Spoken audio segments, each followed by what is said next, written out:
Last time, on a dubious vlog. Don't touch the microphone. That's a pretty microphone. There's ups and downs in life. There's good and bad, and I should probably make that not happen. You can turn it on, actually. All right, that works. Turn off the camera.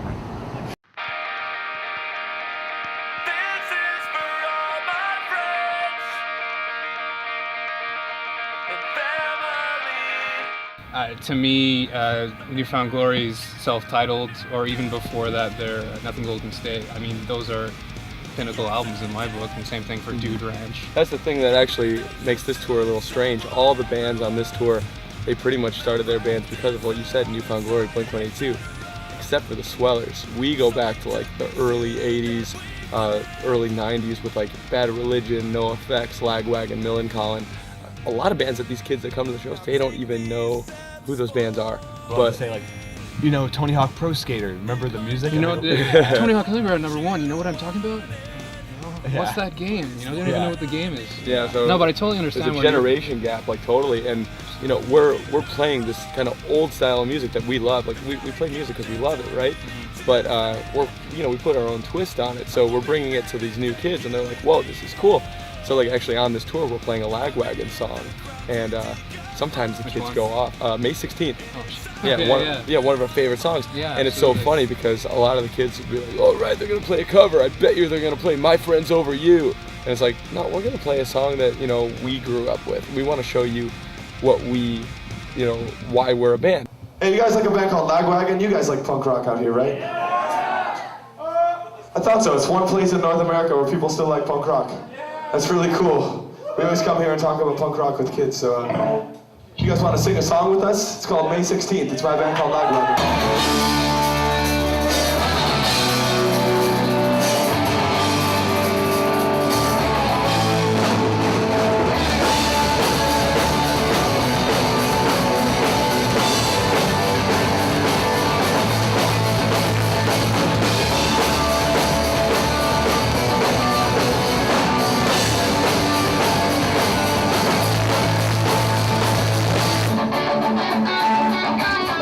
So it's really cool, and it's very expected of us. Like everyone's like, "Oh, you guys gonna play a Saves the Day song today?" And we're like, "No, like, but I love Saves the Day, but we're not gonna play a Saves the Day song."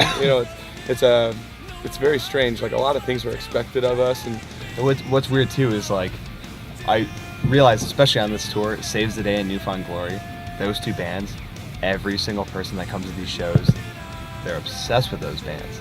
And I never realized how much those bands actually affected people. And like, it blows my mind that a band like Saves the Day isn't the biggest band in the world, just because so many people are obsessed with them. Like, Stay What You Are is one of my favorite records. Like, I have nothing, against them by any means, but like, it's just so crazy because we're like, when we hold ourselves like to a certain regard, it's like, with the Fat Records, Epitaph kind of bands, and then like we mix influences like Get Up Kids, Saves the Day, that kind of stuff. And it's weird thinking about back then when those bands first started touring, they were doing tours like this, Everyone has like their own little thing. And it's kind of funny because like we always talk about like in 2 years, people are gonna be like, I can't believe those bands toured together. That's so crazy. I wish I would have went to that, Yeah. And, like it's kind of like this whole thing in the making, but people don't really realize it yet. Like everybody's, they have these new records that just came out or are coming out. Yeah, absolutely. And I think a lot of big stuff's gonna happen for everyone. So. yeah, like a lot of people's pop punk was 1999 to 2001, right? MTV And, generation. yeah, and we were like, we were very into that kind of music. But yeah, the reason the Swellers exist is the pop punk from 1982 with like the Descendants.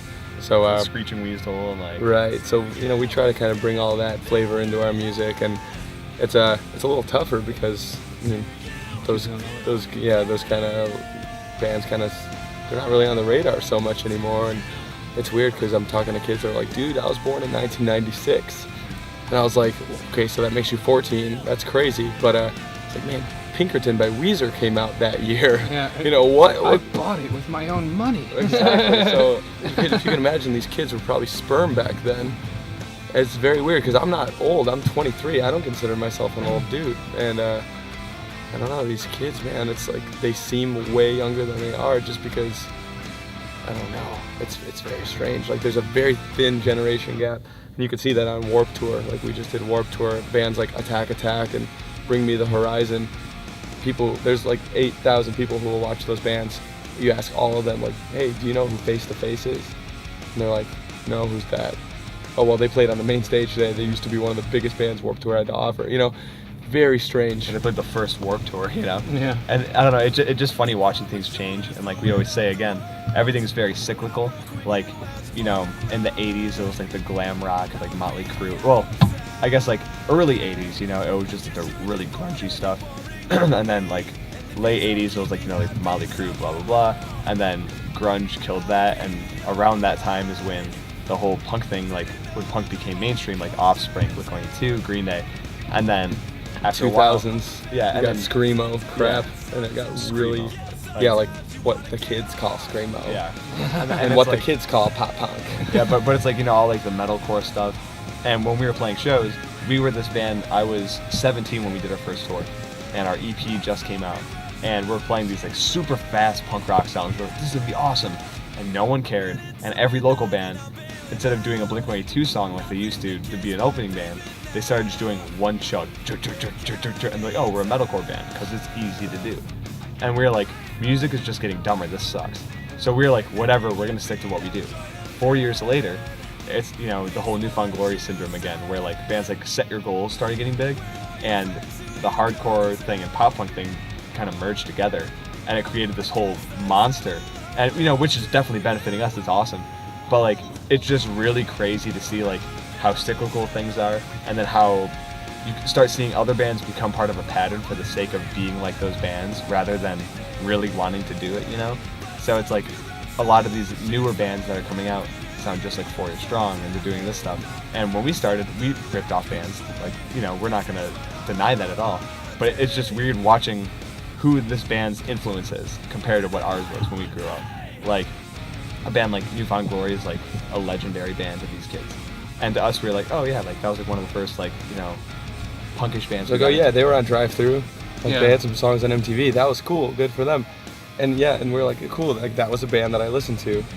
And then, yeah, these kids like at these shows are just like, holy crap! I can't believe. You know, it's very, very, very different. And we're seeing now, yeah, the effect that these bands had on different age groups and stuff. And yeah, so bottom line, we feel really old, but very fortunate to be on this tour. I mean, 23. It all depends on your taste. I'm 23 as well, you know, and I'm more leaning towards the bands that came after Lagwagon and Guttermouth and stuff like that. Okay. I mean, when I was younger, like the first type of music that I really enjoyed, like I don't give a shit, but it was Backstreet Boys and like NSYNC and stuff like Yeah, that. You I know? got Spice Girls stuff. CDs. You know, that was the shit. You know what I'm talking Yeah, about? yeah. But it's only through specific bands that you see like, oh, okay, then you start going into the movement. Like for Yeah, me, the gateway band. exactly. For me, it was Sum 41.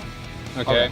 Yeah, and then it reverts back. You know what I mean? Yeah. It Find out goes who back influenced Sum 41. exactly. Right? It goes back to Green Day. Yeah. And then it goes back. It same side as Jimmy Eat World or Blink-182, and you know, and then you find out Newfound Glory, and then you look at their back catalog.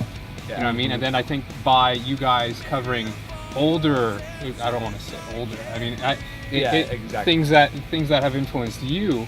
I think that it opens a door to, okay, what song did they just play? Let me hear the original. Yeah. If they like the original, maybe they'll check out the album. Exactly. And then once they check out the album, they'll check out the whole history of the band, and then their little by whole little we're opening this new world, and that's what happened to Exactly. us. Like our cousin gave us this punk rock and ska mix CD when we were like 9 and 10, and I remember we listened to that like religiously. We're like, this is music. This is this whole new world, and it's so easy to find bands because there's so many like this because we've discovered a new genre. Yeah, you go buy a Punkorama CD, came out on Epitaph, there's 24 new bands. Yeah, exactly. On Yeah. one CD Obviously, for it doesn't $5. exist anymore. Yeah. I mean, you know, Rock Against Bush compilations and stuff like Yeah, that. yeah. Even then, that's more recent, and a lot of those bands that were there on those albums, they're not there anymore. You know? And it's one of those things that's really cool for us because it's like you were saying, like a band like Anti-Flag, they'll say, you know, Propagandhi, like we're the band that will get you into this kind of music and into politics or whatever, and then Black Flag. and then like you siphon into these more political bands, and it's like it's just the same thing with us where it's like, you know, we're like a band that toured with Paramore, and a kid that would have no idea about anything remotely punk rock that loves like listening to the radio every day, like Nickelback, Flyleaf, whatever. They'll go to our show, they'll hear a Lagwagon song, And a kid actually wrote me the other day and he said, I just bought the Lagwagon CD because I saw you guys play that. And I'm like, maybe we can like bring all this stuff back, you know what I mean? Whether or not we bring it back, at least it's opening kids' eyes to like, there's this subculture that you just don't know about. Yeah, everybody needs that gateway person, I think. You know, be like, hey, check this out. And then from there, and it's amazing. And on this tour, that's what's happening. I think a lot of these kids at the show, let's say there's like 100 kids at the Fireworks Swellers tour.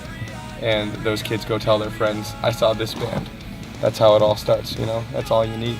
Because I'm sure my older cousin went to go see The Offspring in like '94 and then told me, I saw this band, check it out. And that was that, you know, that was like the first time I heard that band. Just because like someone saw them live. You know, without radio and MTV, like none of our bands have anything like that on this tour. It's word of mouth, it travels really quickly, and it really helps out bands, I guess. Absolutely. That was only the first fucking question.